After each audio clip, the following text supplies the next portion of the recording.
Clubic.com présente, en partenariat avec mo5.com, Antiquitech, l'émission qui ravive la mémoire en Technicolor.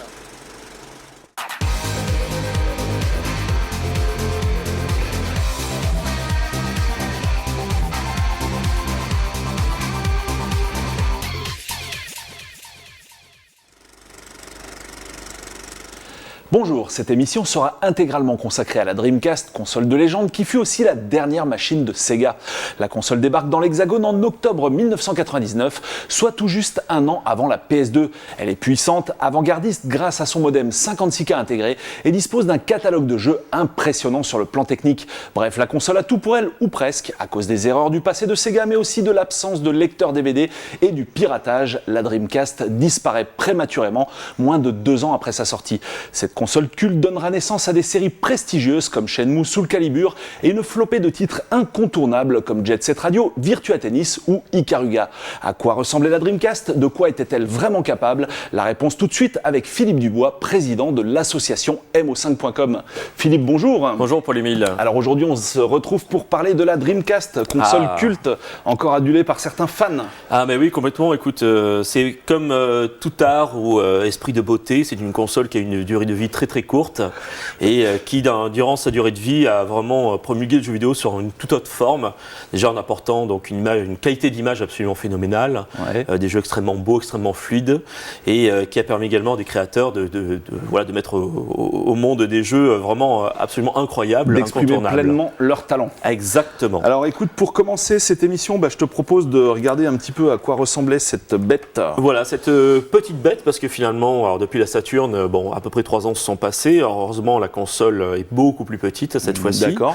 Alors, toujours organisée autour d'un lecteur de CD. Alors, c'est un GD-ROM, c'est un lecteur de CD un petit peu amélioré. D'accord, mais dis-moi, avant de commencer, il est passé où le logo Sega là en fait? Parce que je vois un espèce de logo en forme de serpentin comme ça avec marqué Dreamcast. Oui, sur le dessus de la console. Alors, ouais. Il est toujours présent, mais effectivement, ça a été sujet à polémique chez Sega. Ils ont failli retirer la marque Sega à l'époque de la console, prétextant qu'il fallait lancer une nouvelle gamme pour redonner du souffle finalement à leur console de jeu. Fallait se débarrasser d'une image pas forcément très reluisante. Pas forcément très reluisante après l'échec de la Saturn sur le point de vue mondial. Donc, ce qui explique également, donc ici, si on le voit en détail, c'est ce logo Windows CE. Donc ça peut prêter à faire rire. Et vous pouvez rigoler, mais effectivement, Microsoft s'est intéressé à apporter une partie de son OS Windows CE pour la Dreamcast dans le cadre de faciliter le portage des jeux PC sur Dreamcast. Alors c'était une fausse bonne idée, mais bon, malgré tout, ça a apporté potentiellement Microsoft s'est intéressé aux jeux vidéo. Alors déjà, en fait, en façade, on va retrouver cette fois 4 ports manettes. Alors cette fois-ci, la console grandit également en termes d'usage. Il y a cette fois-ci directement 4 ports manettes, ce qui va permettre immédiatement de jouer, bien évidemment, à des jeux à 4. C'est quand même vachement appréciable sans avoir d'extension ou de quintupleur de manettes, etc. C'est pas la première à faire ça. On avait déjà la 64 qu'il avait, mais au moins ils poursuivent sur la bonne idée. Derrière, donc, parce ça reste une console avec peu de prises, donc l'alimentation, une sortie sérielle qui permet encore une fois de connecter certains périphériques, mais finalement il y en aura très peu. Ou de chaîner les consoles entre elles. De chaîner les consoles, même encore ce ne sera pas tant la peine, puisqu'on va parler d'internet derrière. La sortie vidéo évidemment, capable de sortir plusieurs signaux, du RGB, du composite, du S-Vidéo. Et donc nouveauté, ce qui effectivement comme tu le présentais fait partie des attributs de la console, c'est le modem intégré. Alors ça, on va regarder un petit peu là sur le côté. Alors en fait, un modem intégré qui est livré directement avec la console. Qui est livré avec, c'est pas une extension qu'on pourrait acheter. J'en ai sorti un ici, voilà. D'accord. On le branche directement à l'intérieur de la machine. Il fait partie intégrante de la solution. On ne devait pas l'acheter en option. C'était assez phénoménal. Et ça a permis effectivement aux créateurs de jeux pour la Dreamcast de commencer à réfléchir à sortir les premiers jeux en ligne. Voilà. Donc tu avais des jeux en ligne sur cette machine. Exactement, ce qui était vraiment révolutionnaire pour l'histoire des consoles de jeux. Et qui a permis également aux possesseurs de la Dreamcast d'aller se balader sur Internet, puisque la console était livrée avec un navigateur Internet. Et alors en fait, la console s'ouvre à Internet, mais finalement c'est une époque où Internet c'est pas le robinet que tu ouvres et que tu laisses couler comme ça toute la journée tranquillement. Là tu payes à la minute quoi. Ah oui, quasiment. Il fallait à la fois payer, donc il fallait payer l'abonnement téléphonique, je dirais, où on appelait sur un numéro fixe ou spéciales où ça avait un certain prix. Et en plus, il fallait payer l'abonnement auprès de Sega pour ce qu'on appelait à l'époque le SegaNet, qui permettait donc de reconnaître sa console et de dialoguer avec les autres joueurs, avec l'intérêt quand même que ça se faisait partout dans le monde. On pouvait discuter avec des Japonais, des Brésiliens, etc. et jouer avec eux. Donc grosse révolution, mais finalement peut-être un peu trop en avance, puisque là ça coûtait vraiment une fortune aux gens qui voulaient l'utiliser. Ça coûtait relativement cher, un petit peu avant le PSN, avant l'heure. Il fallait effectivement débourser certaines sommes par mois pour finalement, quand même malgré tout, peu de jeux qui utilisaient ces fonctions online. La majorité des jeux étaient jouables en solo ou à 4, mais sur la machine sans être connecté forcément à Internet. Alors on passe cette fois à la manette, alors avec beaucoup de particularités. Alors cette manette-là qui est relativement célèbre et qui a inspiré encore une fois d'autres manettes derrière, donc elle reste relativement sobre avec finalement assez peu de boutons, un peu comme la Sega Saturn. Donc on a 4 boutons principaux qui sont très jolis, ici colorés. On connaît le pad Knight. Voilà, un petit peu, exactement. La galette de la Saturn, de la manette Saturn Knight, le pad analogique fort heureusement, des gâchettes ici qui sont également analogiques, ça c'est assez intéressant avec des niveaux. Et puis surtout, l'intérêt, la grande nouveauté de la manette Dreamcast, c'est d'apporter donc cette vue ici qui va tomber immédiatement sur ce petit appareil-là. Qu'on peut enlever, qui s'appelle le VMU. Alors le VMU pour Visual Memory Unit, c'est en fait une mini console de jeu. D'accord. Donc on voit d'ailleurs qu'elle a sa propre manette avec ses petits boutons. C'est un truc de fou ça. Mais alors ça, en fait, à la base, c'est une carte mémoire quoi. C'est une carte mémoire qui sert également dans les jeux à présenter certaines informations. C'est-à-dire que quand je vais jouer, je réintègre. Voilà, l'écran va s'inverser. L'écran s'inverse. C'est un petit écran avec cristaux liquides d'une résolution assez moindre, mais quand même malgré tout assez amusant. Et surtout, ça va m'afficher des infos dans le jeu, un peu comme le Wii Pad, tu vois, un peu comme la manette de la Wii U. Je vais avoir des infos supplémentaires qui vont s'afficher là-dessus. Et il y a même certains jeux qui vont télécharger des applications à l'intérieur de ce VMU, qui vont me permettre de continuer à jouer au jeu, tels que Skies of Arcadia. Je vais avoir des mini-jeux auxquels je vais pouvoir jouer dans le métro parce que la console, c'est une console, elle est autonome sur pile. Et quand je vais rentrer chez moi, tout le score, les objets que j'aurai trouvés, je vais pouvoir les réinsérer dans la console. Et en profiter dans ton jeu, dans le jeu sur la télé. À l'époque, c'est une véritable révolution. Et pour vous montrer ce qu'on pouvait faire également pour copier notamment des sauvegardes, ça c'est énorme. On pouvait coupler les VMU. Voilà, et ça couple. Attends, bouge pas. Voilà. C'est comme des escargots, ils font à la fois mâle et femelle. Ok, ça marche, tu peux les brancher comme ça. C'est un exemple. Et donc, on pouvait transférer directement tes sauvegardes. Donc, en fait, tu es chez un copain, tu veux lui donner quelques sauvegardes. C'est ça. Tu n'as même pas besoin de la console. Rapporte ta VMU, tu fais pouette, et voilà. Et là, tu as des petits menus qui te permettent de balancer tes sauvegardes. C'est absolument donc carrément les sauvegardes des jeux, quoi, en fait, que tu peux transférer de cette manière. Le seul problème de ce VMU, c'est que pour être autonome, il a besoin de piles. Et les piles, il les bouffe en très peu de temps, malheureusement. Donc, mais c'était quand même une prouesse, vraiment, plusieurs prouesses dans cette machine. Le modem, la haute résolution comme on va le voir dans les jeux, les VMU, tout ça c'était vraiment exceptionnel. D'accord. On a fait le tour de la console là, tu penses? On a vu un peu tout ce qu'il y avait à dire? Ben écoute, oui, on peut présenter vite fait quelques accessoires, mais je ne les ai pas tous vus ou tous montrés. Donc il y a notamment une console, et c'est un clavier pour console, puisque comme on peut aller sur Internet, il fallait bien pouvoir taper www.youtube, j'ai été gentil.com ou autre, et pouvoir se balader ou taper son nom. Et tu avais même une souris aussi, que tu pouvais brancher. Et il y avait même la souris qui permettait, là aussi encore une fois, de se balader, ou qui servait certains je mets très peu. Il y a une canne à pêche que j'ai pas pu vous montrer, il y avait des maracas pour Samba di Amigo, il y avait beaucoup de choses en volant bien sûr qui est présenté ici, qui est nettement supérieur à la version Sega Saturn, c'est pas un mal, dans lequel tu vois ici pour le contrôle, on peut glisser son VMU à l'intérieur là, et ça sert de mini écran de contrôle, on peut passer les vitesses et tout, c'est marrant. Mortel. Et c'est vraiment un volant qui cette fois-ci apporte une grande qualité pour rejouer notamment un Daytona USA qui a été porté avec cette fois-ci succès sur Dreamcast. Volant qui a tout son sens, puisqu'on va retrouver aussi également pas mal d'adaptations finalement d'arcade de jeux de bagnole. Toujours la même politique, les jeux d'arcade Sega qui cartonnent, Virtua Tennis, les jeux de foot, je ne me rappelle plus comment ils s'appellent. Virtua Striker. Ouais, je pense. Sont adaptés avec brio sur la Dreamcast. Ok, bon, maintenant on a vu vraiment ce que donnait la console, enfin ce à quoi elle ressemblait, etc. Et maintenant on va passer aux démos pratiques. C'est parti. Et on attaque fort avec Soul Calibur. Donc Soul Calibur, qui est une saga en fait qui continue de le jour, même sur une plateforme récente, et qui lorsqu'il est sorti en 98, là, c'était une claque graphique absolument colossale. Dans les magasins, tu ramasses ta mâchoire quand tu vois ça. Complètement, parce qu'on passait, il faut voir que 3 ans plus tôt, on était encore à la PlayStation avec Tekken, qui malgré ses qualités intrinsèques, en termes de qualité graphique ou même sonore, n'a absolument. Enfin, il y a une espèce d'abysse colossal entre les deux générations, et là, on a vraiment une finesse limite HD, tu vois, même jouer de nos jours à cela, ça ne choque pas, tu vois, ça nous frétille encore, fait frétiller la rétine, puisque ça reste quand même très beau. Alors c'est assez sommaire en termes notamment de polygones, tu vois, des choses comme ça, mais ça reste très beau. Voilà. Bah, comme je disais en intro, en plus, à cette époque-là, en face, il y a la PlayStation, quoi. Il reste pour que la situer PlayStation. dans le contexte, parce que la PS2 n'est pas encore là. Mais tout à fait, la PlayStation, la N64 qui est arrivée 2 ans plus tôt, en 96. Et finalement, il n'y a absolument aucune concurrence, même sur PC à l'époque, par rapport aux qualités, ça écrase absolument tout. Et il aura fallu attendre un partenariat entre NEC et la technologie PowerVR de cartes accélératrices 3D, Hitachi pour le processeur central, etc., pour que NES ait une Dreamcast qui était vraiment au top technologique et qui allait fonder finalement l'espèce de renouveau du jeu vidéo en propulsant des nouvelles caractéristiques, en disant le jeu vidéo maintenant c'est ça. C'est beau, c'est en 3D très fluide, très belle, très détaillé avec beaucoup de polygones. Il y a un CD ou un GD-ROM avec beaucoup plus de capacité. Enfin, tout allait porter vers l'amélioration encore du jeu vidéo et l'aspect un petit peu photoréaliste de celui-ci justement. Alors on passe cette fois à un jeu assez original quoi finalement. Très original, donc qui s'appelle Rez, toujours donc sur Dreamcast, qui est un jeu qui pourrait sembler assez minimaliste, une espèce de rail shooter, donc on est sur une espèce de rail, on avance et on doit shooter en 3D des ennemis.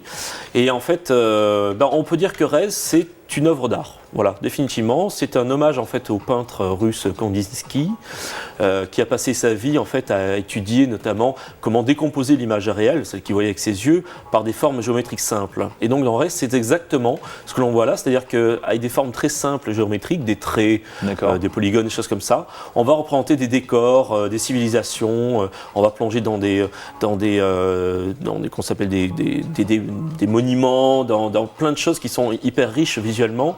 Il y a même une espèce d'effort pour représenter l'univers de Tron, le film de Disney, le premier film long métrage en image de synthèse de Disney de 82.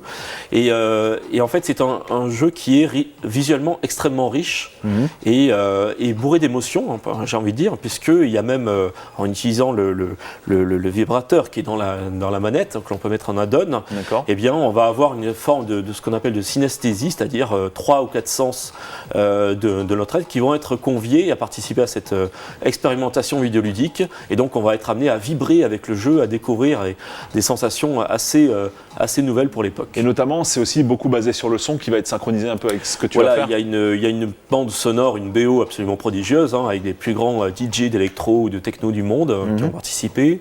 Les morceaux sont décomposés, et en fait on rejoue avec la musique. Chaque fois que je fais une action, j'interagis avec la musique, avec l'image, avec tout cela, avec les vibrations.